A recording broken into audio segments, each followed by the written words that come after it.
Hello, everyone. Welcome back to my Instagram, TikTok, or YouTube, wherever the heck you're tuning in from. Just glad you're here. Be sure to like and follow if you're watching on Instagram and TikTok as you come in. And then obviously subscribe if you are watching on YouTube. Today we have lots to talk about. I want to start off by talking about Representative Jasmine Crockett falling for troll donations and literally smearing other representatives with false accusations about ties to Jeffrey Epstein. I also want to give you my hot takes on Jeffrey Epstein as well, because boy, do I think I have a couple. There's also a new poll that came out from Pew about the decline in desire for marriage, specifically among young women. And I have a crazy TikTok debate from a psycho mother-in-law that may be one of the reasons that young women maybe are fearful of marriage. I don't know.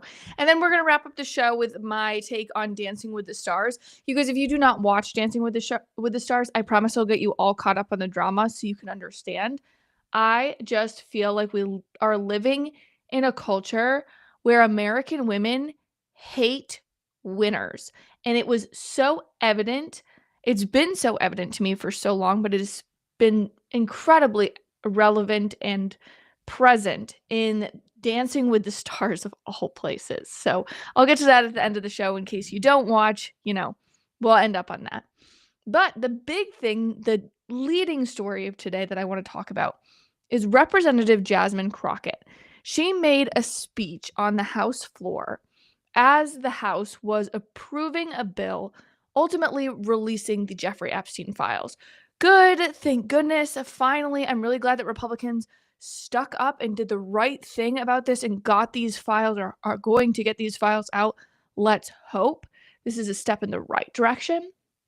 But Jasmine Crockett, she's a representative from Texas, by the way, she got on the floor, started giving this speech and yapping about how she believed that all of these GOP institutions, including another representative, Representative Lee Zeldin, had taken money from Jeffrey Epstein, and this somehow proved that they were terrible, horrible, no good, very bad people. Let's watch this.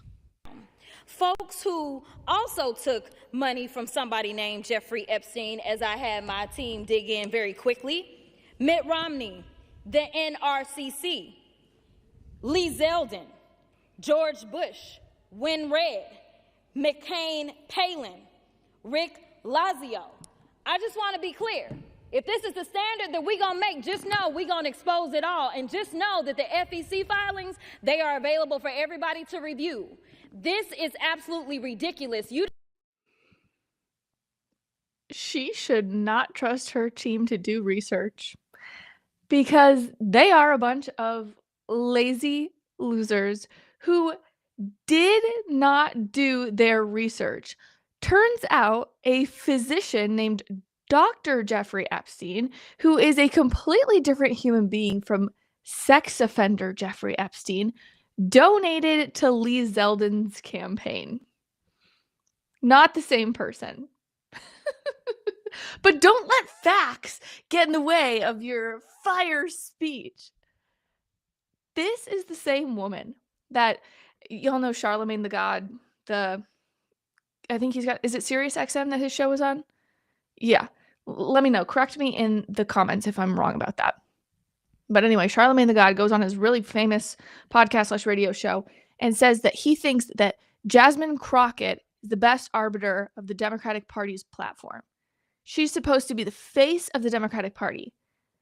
And everyone was up in arms about this. And I'm like, I kind of agree. She is completely unable to do adequate research. She lobs smears and accusations against people with literally no proof. To me, that is the face of the modern day Democratic Party. Jasmine Crockett is a perfect representation of that. I agree with Charlemagne the God, personally. But the reason that Jasmine Crockett was, all up in arms about this topic, and the reason she was saying we're going to expose all the Republicans, is because the House was voting at the time. So they were voting to release the Jeffrey Epstein files. But they were also voting to censure Representative Stacey Plaskett. She represents the Virgin Islands, because she was texting with the actual Jeffrey Epstein back in 2019 after he was known as a child sex offender. So Plaskett then went on CNN as she's facing a censure in the House, and she attempted to defend her actions. Let me play that clip for you so you can get a little taste of who Stacey Plaskett is. But like many constituents, individuals get your phone number, they text you about issues, they speak with you. I have spoken with him. Really quick, just going to stop it there for 1 sec. I'm very well connected in conservative political circles. I do not have the cell phone number for my state representative, my, like my state senator, my state representative, like my actual representative in the House of Representatives, the governor, the senator. Like, no, I'm sorry, no. Constituents don't just like text their representatives. That's not a thing. About issues that are relevant, things that are going on in the Virgin Islands and elsewhere around the country. Right, but on that day that we're talking about, you initiated the text exchange at 7:55 in the morning. So why were you even texting with Epstein at the time? He was a known sex offender then. Sure. I explained to people, I've been a prosecutor for many years. Mm-hmm. And there are a lot of people who have information that are not your friends, that you use to get information to get at the... Not CNN asking an actually difficult question. Bold of them. I never see them do that. Let me be abundantly clear about what this woman wants, about Stacey Plaskett wanted. She wanted Jeffrey Epstein's money. She didn't care that he was a sex offender. She just wanted his money. And I know, sorry, how do I put this? I don't want what I'm about to say to be any excuse or even be construed as an excuse for Jeffrey Epstein's behaviors or anyone that aligned with him in his behaviors or brushed off his behaviors. But we are about to enter the most annoying news cycle after these documents, if these documents actually come out. Because pretty much the entire thing is going to be Republicans are going to point at every Democrat who had a tie to Jeffrey Epstein and be like, they're awful. They love sex offenders. And then every Democrat is going to do the exact same thing to every Republican who had a tie to Jeffrey Epstein. Literally, they're just going to go back and forth at each other. And then people online are going to make excuses for their preferred politician or preferred political party. And what that tells me at the end of the day is that the actions of someone communicating with Jeffrey Epstein, accepting money from Jeffrey Epstein, being involved with Jeffrey Epstein are completely fine when my party does it, but not when the other party does it. And I think that is so dumb. How about they're just not fine, period? How about that? Now, I live in reality. That's not how politics works. People are just going to continue to vote for their party. They're going to vote for the politician that they vote for. And if you don't believe me, you think, oh, no, Jeffrey Epstein's outside of the pale. Republican voters wouldn't do that. Democrat voters wouldn't do that. Jay Jones. Jay Jones. That's my example. Okay. Republicans might feel a little bit better, but I'm Jay Jones. Okay. He's a Democrat in Virginia who just got elected, even though he literally said that he would be totally fine with like killing his opponent's children because they're Republican, because the kids are Republican. Yes, I have a feeling that people will continue to vote for their preferred political party no matter what the candidate does, says, or had ties to when it came to Jeffrey Epstein in 2019 or before. But that's the way of the world right now. I mean, I think it's disgusting that people voted for that in the first place. But I just think that we're not going to see any ramifications for people who have deep ties to Jeffrey Epstein unless you vote them out. Now, let me be clear. I also don't just want anybody, I don't necessarily know if Stacey Plaskett should be anything more than censured. She didn't end up actually getting censured in the House over this. I don't know. I want proven deep ties to Epstein before we smear people. Also, having Jeffrey Epstein donate to your campaign, I don't know. Let me know in the comments. Please let me know in the comments. I don't know how in the world we're going to say that people are guilty because they took money from Jeffrey Epstein. Like, were they supposed to turn it down? At what point do we, like, if he donated to a campaign 2 days after his, what's it called? Conviction, before the original conviction in Florida, where I think he like bought off most of the conviction. Are we holding people accountable for that? What if they didn't know? I don't know where the line is, and I just feel like we're about to enter the most annoying news cycle. And I just want a standard. I say that all the time. I just want a standard. In my eyes, you have a deep connection, proven ties to Jeffrey Epstein, or you accepted money from him after a certain date. Yeah, I want to hold you accountable. Sorry. I do. I don't care what political party you're in. I want you held accountable. I do not feel like the majority of the American people, when it comes to actually going to the voting booth, agree with me, but I know you guys do. Like, I know that you guys do. I know how amped up this base is about the Epstein files, because it's dark. It's evil. And we want people held accountable for those dark and evil actions. So I know that we do, but will we actually vote that way? I don't know. We're going to have a deeper conversation about that as the files come out. I'm just saying. I think we're going to enter a really annoying news cycle as it comes to this. There is one other aspect of this story that I wanted to highlight because it had me cracking up. So there's this great article from the Daily Caller today, came out, exposing that Jasmine Crockett not only got the Lee Zeldin facts wrong, so she not only falsely accused her coworker, I guess, or peer of taking money from Jeffrey Epstein when he didn't take money from Jeffrey Epstein, she also fell for troll donations. And I don't know whether she was trying to spin these donations as reality or she was just too stupid to fact check the donations. But either way, this is the article from the Daily Caller. It says Jasmine Crockett not only cited the wrong Epstein, she also fell for obvious troll donations. Democratic Representative Crockett not only... One second. Okay. So like I said, she made commentary about EPA Administrator Lee Zeldin taking money. A Daily Caller review of the FEC records that Crockett listed included WinRed. So she was also saying, you know, this GOP organization was taking money from Jeffrey Epstein. That was one of the people that she listed in her original video.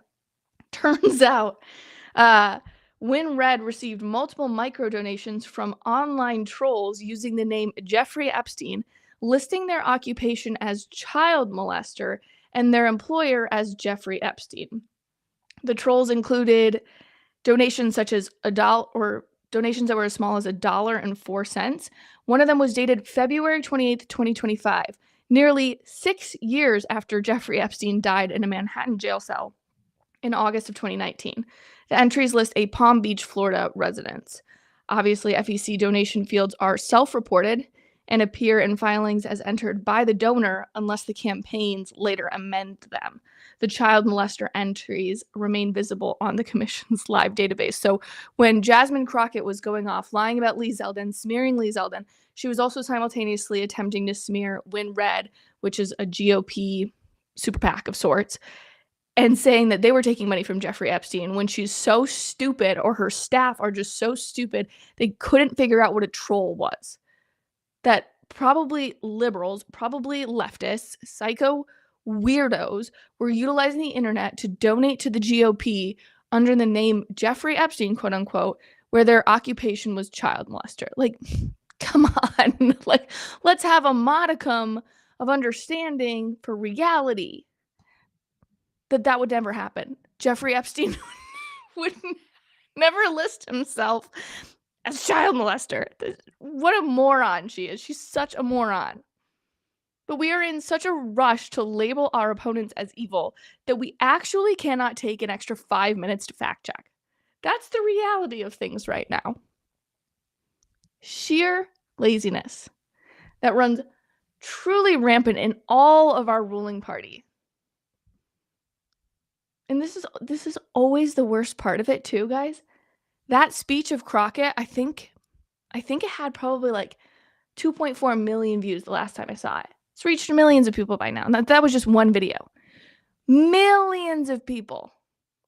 The fact checks of her lies, they're not going to get nearly the commentary, nearly the exposure that they deserve. Anyway, I want to get to our next story. So this is a huge change in topic, but it's this crazy new article that just dropped November 14th from the Pew Research Center, finding that 12th grade boys, more of them than 12th grade girls, want to get married and have kids. Let's go through this together. So, U.S. high schoolers are less likely now than in the past to say they want to get married someday. A smaller share today say they are very likely to have children if they do get married. This is according to a study done with Pew Research alongside the University of Michigan. Gross. So this is what the actual data looks like. So in 1993, 80% of students, male and female, said they wanted to get married. 16% said they were unsure. 5% said absolutely not. Mind you, 12th graders are fickle, so they're going to change their minds, obviously. Then in 2023, we saw that number drop precipitously by at least 13 points, down to 67% of 12th graders saying that they'd like to get married, 24% saying they had no idea, and 9% saying, no way, no how, I'm not getting married. Now, I was asked to go on Newsmax today, and President Trump's press conference ended up going a lot longer, so my segment got cut. But we were supposed to talk about this story, and kind of the way they had pitched it to me was young women don't want to get married anymore. And I was reading the actual graph, which is right in front of you. You can look at it alongside me.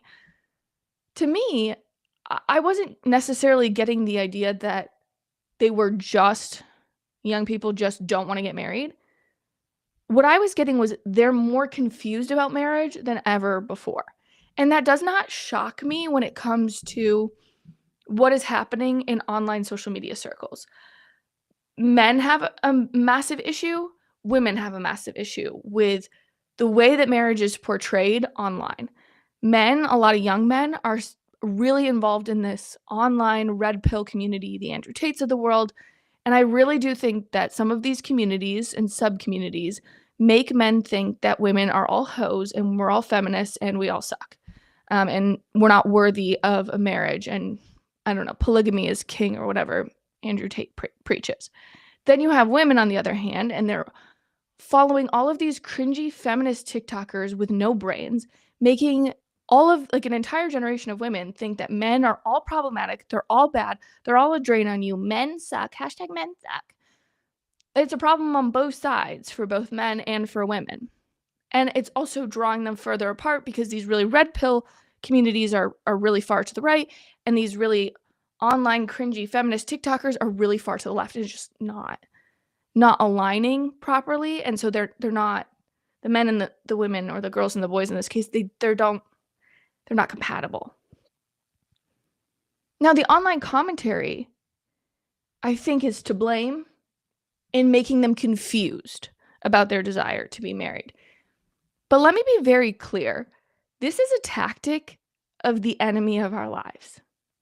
The devil does not just come to kill, steal, and destroy in obvious ways with little devil horns as pitchfork, being like, marriage is bad. His goal is to confuse young people. We saw that for the last 10 years with this gender craze, okay? Confusing kids is the ultimate win, because what will happen is that they will delay the happiest portion of their lives by delaying being in loving, caring relationships that lead to children, that lead to deeper familial ties. If he can confuse kids, that is also a win for the enemy. So, yes, while this graph shows there is less people desiring to get married, there's also a huge chasm of people that are confused about whether they ever want to get married, as we can see in this graph. And so I think that this is not necessarily kids don't want to get married. kids are confused. And I see that a little bit in the second part of the study as well. We saw that the share of women who want to get married, who want to have children in marriage, has dropped from 64 to 48%. That's a huge drop. Girls are now less likely than boys to say they want to get married. And 83% was originally, if you see this like little graph here, 83% of girls in 1993 said they wanted to get married and have kids. That is now down to 61%. And I think part of that has to do with the push for DINK lifestyles, double income, no kids lifestyles. Kids to childless young people, such as myself when I was in high school, it used to symbolize a purpose, especially for women. And that's why you saw, in 1993, 83% of women wanted this versus 76% of boys who wanted this.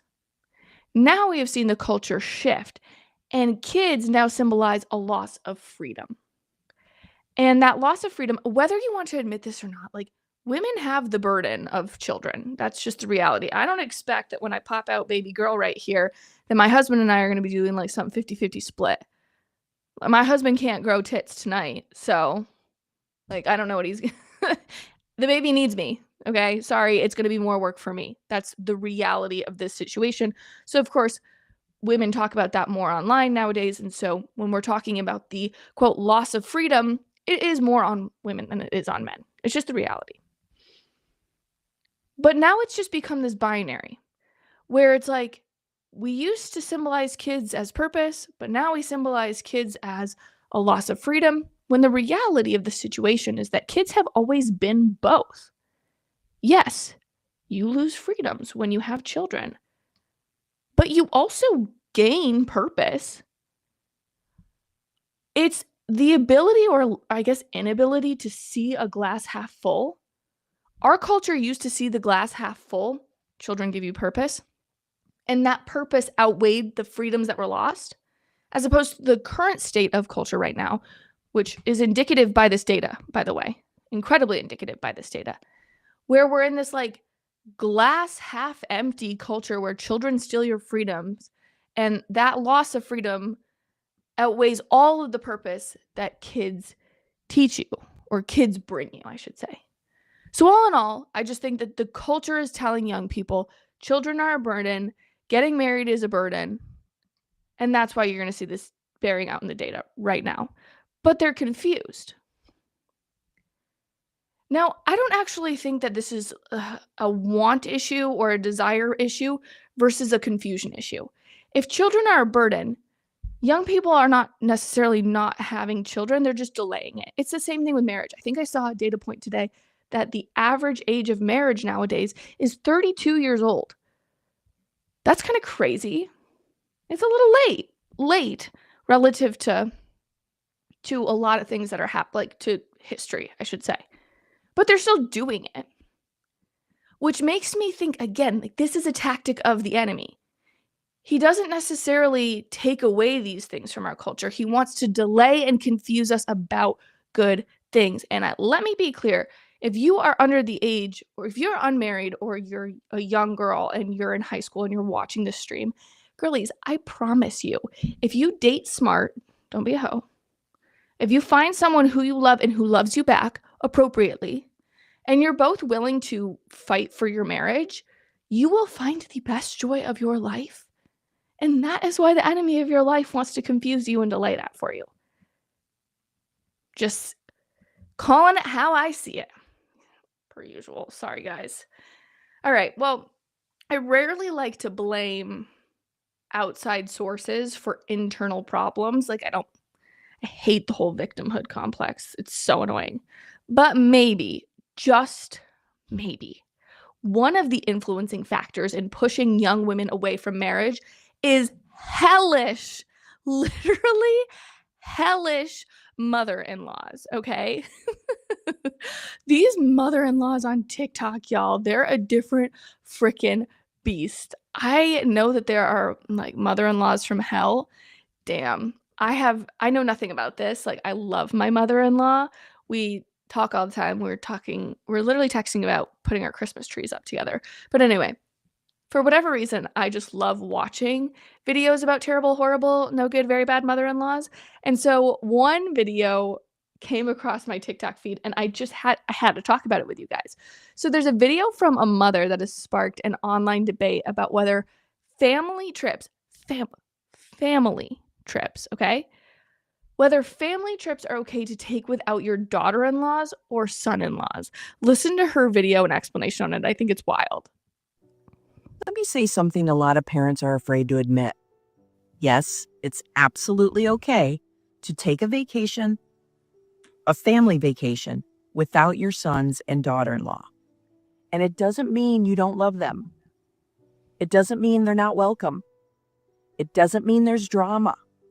Sometimes you just want time with your own kids, the ones you raised, the ones you survived life with, the ones you rocked through teething and heartbreak and their first apartment. That relationship deserves its own space too. And honestly, in-laws might appreciate having the option not to go. Trips are expensive, schedules are tight, people have jobs, kids, routines, and needs. A vacation without them might be the one thing that actually keeps the peace. And listen, there's a big difference between excluding someone and planning something that isn't meant to include everyone. Families are allowed to have branches. Not every branch has to be on every trip. If you love your in-laws, make sure they know it. But also honor the part of your heart that still loves the just us moments with your original crew. Both can be true. Both can be healthy.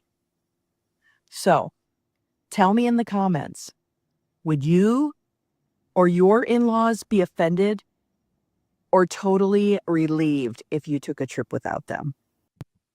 I'd be freaking offended. I would be so pissed. Planning family vacations without a specific person is actually the definition of exclusion. Literally. Please chime in the comments whether you think that this is acceptable or not. Do you take family vacations without your wife or family vacations without your husband? I think that's crazy talk. And, you know, it got me thinking. Weddings are so focused. We're so focused about making them Instagrammable that we forget that the covenant of marriage is really about two people leaving their families, leaving the actual bark of the tree and creating a new one. And your old family becomes we go offline. No. Your old family is the one that becomes a branch, as this lady was saying. Ma'am, you did not do a mother-son dance at the wedding to take your son on a separate vacation away from his wife. And I gotta say, I was relieved to see that the comments on TikTok largely agreed with me. Let me pull some of these up. This actually might be a better view. Yeah. This one says, may this mother-in-law never find me. Yes. Nope. Once your child is married, their partner is family. This one says, I feel a no contact is in her future. Oh, I loved this one too from Morgan. Genesis 2:24. Therefore, a man shall leave his father and his mother and hold fast to his wife, and they shall become one flesh. Exactly. Sorry, like that's just the reality. But again, we don't really care so much about the sanctity of marriage in modern day 2025. So like if grandma feels that way. I don't know. I literally can't fathom. My mother-in-law would never. She would sooner leave her son. I'm kidding. She wouldn't. But like my mom would sooner leave me, actually. She loves my husband. I just can't imagine it. But let me know in the comments whether you think everybody's saying it's unacceptable. Like I'm trying my best to read through the comments live right now and everyone's like, no, this is crazy. Somebody said my wife and I will take vacations without the kids, which like normal, totally. Like You don't have to take us. If my parents go on vacation, they go on vacation. That's totally fine. I am not suggesting that everybody needs to bring your children on every single vacation. No way, no how. That's totally fine. But leaving just your daughter-in-law or just your son-in-law, that's weird. It's so weird. Okay. Okay.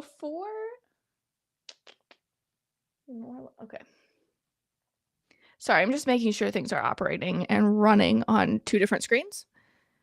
And I usually just use one screen to check, but I'm trying to today, see if it makes it better. But it's really just distracting me more. Anyway, before we wrap today, I wanted to talk to you guys about, I actually can't believe I'm talking about this and like wasting my breath, but I need to talk about this. Have you guys watched Dancing with the Stars? Like, are you into Dancing with the Stars? I have never watched this show ever in my entire life before, which is wild because if you've followed me for a while, you know I used to be a dancer before I ever got into politics or commentary or any of this shit. This season has really, it started off so fun. I'm pissed. So Tuesday night is when it airs, and it was the semifinals this Tuesday night, and so the finale is this upcoming Tuesday, November 25th. Yeah, it's the final night, okay? Oh my gosh. The drama of this season is so freaking annoying because women online get so freaking annoying. Let me explain it. So the entire season, women online have spent literally the whole time hating one singular girl on Dancing with the Stars. Her name is Whitney Leavitt. Now, the drama surrounding Whitney is that she is the villain of a reality show that she's on called Secret Lives of Mormon Wives, which also streams on the same platform, Hulu, as Dancing with the Stars. Now, it was controversial because she has a dancing background, which Dancing with the Stars does cast people with dancing backgrounds. She also had a dancing background in, like, I believe hip hop and modern, and the show is like salsa dancing, like foxtrot. It's like not the same type of dance, okay? But she has rhythm. So coming in, she was naturally one of the best dancers. Let me be clear, actually. She is the best dancer on that show. Now, you would think the best dancer on a show about dance should probably make it to the finale of a competition show where you compete to see who the best dancer is. But Tuesday night, Whitney was cut from the show. And it was all I could see. I was just my Instagram, my TikTok, everything was flooded with women online being like, yeah, we did it. We got rid of Whitney. Bitch, aren't you the same person that says women support women? Literally out here cheering for this girl getting kicked off the show, the most talented dancer getting kicked off the show before the finale. By the way, she's a mom of 3. She's an incredible dancer. She's the breadwinner of her house. But guess what? She didn't have a sob story. She worked incredibly hard for what she wanted. And for whatever reason, that is just no longer considered a justifiable position for being human online anymore. Oh, you don't have a sob story? You're just like a hardworking woman that wants things, that's ambitious? Fuck you. People are so nasty. Literally.